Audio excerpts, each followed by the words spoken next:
Au nom du Père, du Fils et du Saint-Esprit. Amen.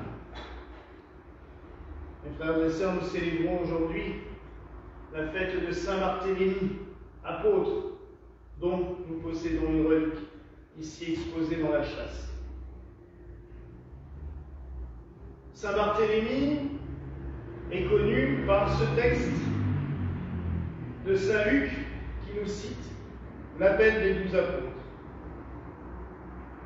Il est connu aussi par le chapitre 1 de l'évangile de Jean, où Jésus loue sa sincérité.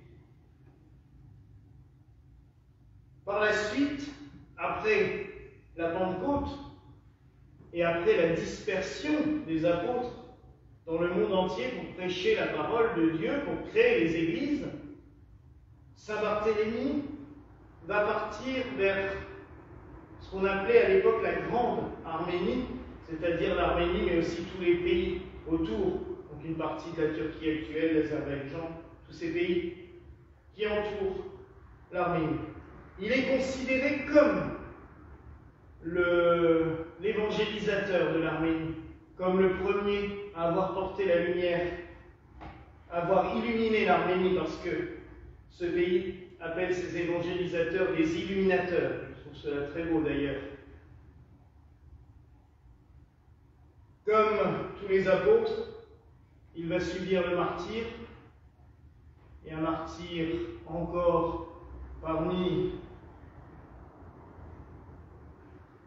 l'ensemble de ce qu'on a déjà vu lors des messes de Saint-Martyr, qui fait preuve d'un raffinement et d'une imagination satanique pour l'avoir blessé, puisque avant qu'on lui coupe la tête, il a été tout simplement dépecé vivant. C'est fabuleux. C'est pour cela qu'on retrouve souvent des images de Saint-Barthélemy avec un corps assez squelettique, on voit les muscles et tout cela, enfin les nerfs et les muscles, et sa peau, il la porte sur son bras.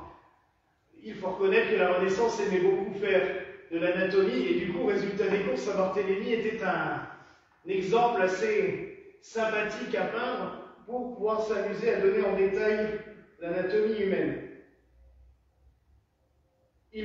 Son corps sera transporté par la suite dans l'île de Lipari, près de la Sicile, puis il sera le saint patron du patriarcat de Bénévent, avant que son corps soit transporté sous l'empereur Otto III à Rome, dans l'église Saint-Barthélemy en Île, où il est toujours vénéré.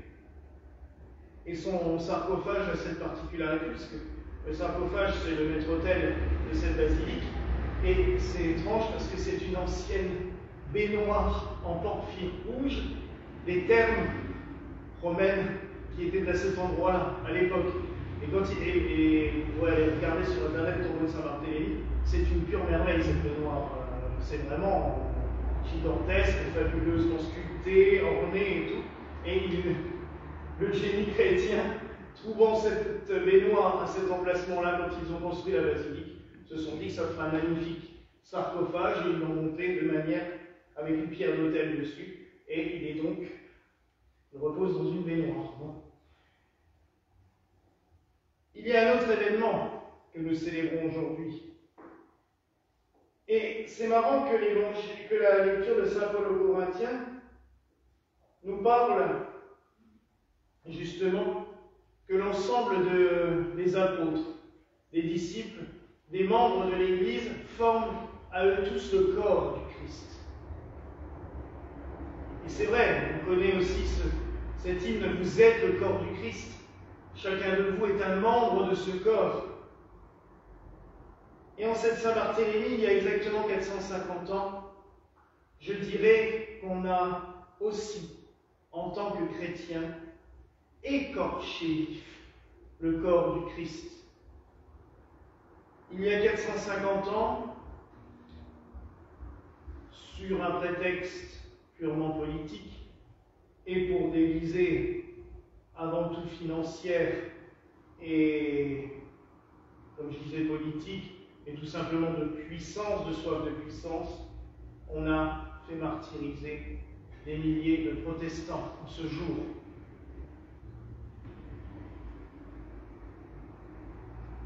C'est une déchirure terrible. C'est une violence innommable. Surtout à une époque où, justement, on parlait de la Renaissance, on parlait de l'humanisme, on se voulait être à la pointe de la paix humaine, de l'intelligence, et on a proféré dans notre pays ce martyre terrible.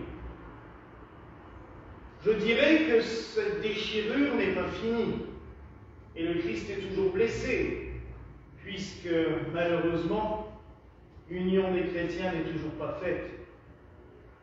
Certains veulent l'union autour d'un seul homme, alors que tous les autres veulent l'union autour du Christ. J'ai vu aussi ce matin quelqu'un écrire « Ah, c'est la Saint-Barthélemy, il faudra peut-être quand même que je pense à prier pour mes ancêtres huguenots, pour que le Seigneur veuille bien les sortir de l'enfer où ils sont tombés avec leur hérésie. » Et alors là, moi, j'ai vu ça, je me suis dit, on n'a pas encore avancé beaucoup. Oui, mes frères et sœurs, on sait que le travail des apôtres a été compliqué.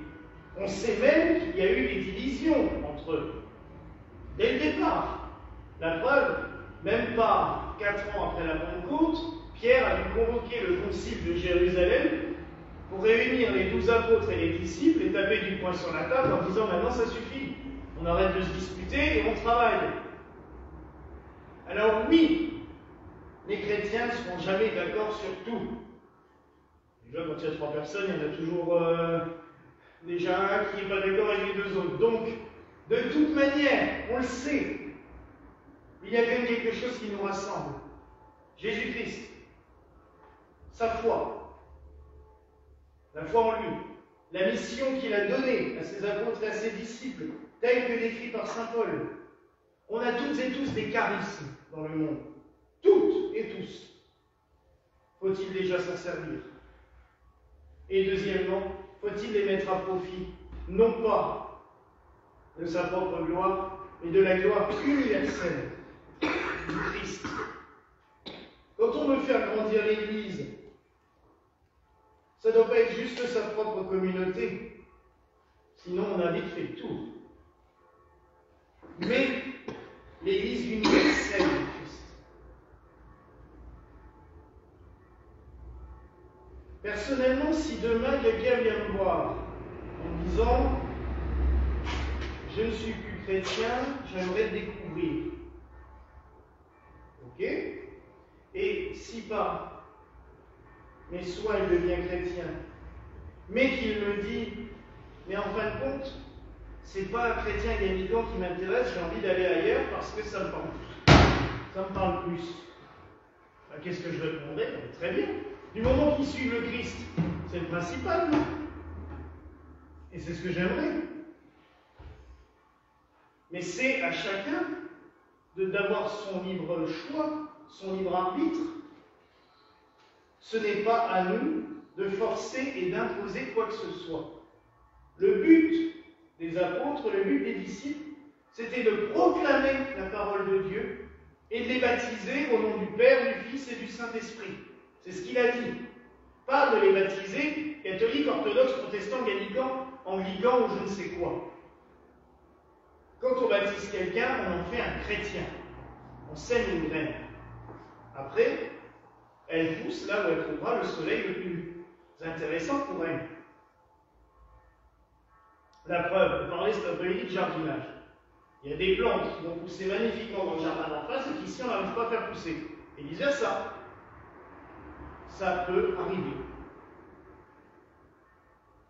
Cette fête de la Saint-Barthélemy doit nous rappeler que les tensions, les divisions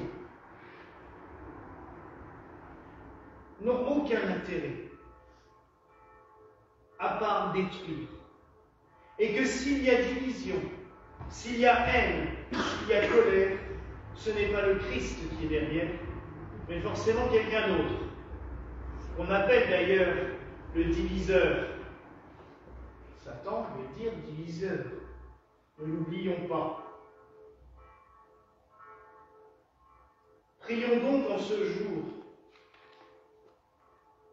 que les saints apôtres, et notamment saint Barthélemy, ne soient pas morts en vain, juste pour glorifier l'un ou l'autre, ou se glorifier soi-même. Ça ne servirait strictement à rien de vénérer une relique de ce saint apôtre si c'est pour faire le contraire de ce que les apôtres ont dit ou fait. Cela serait totalement improductif. Prions saint Barthélemy, qui nous fasse écouter la parole de Dieu, qui nous fasse vivre la parole de Dieu au plus profond de nos cœurs, dans l'amour et l'universalité chrétienne. Voilà la grâce que je vous souhaite en ce jour au nom du Père, du Fils et du Saint-Esprit. Amen.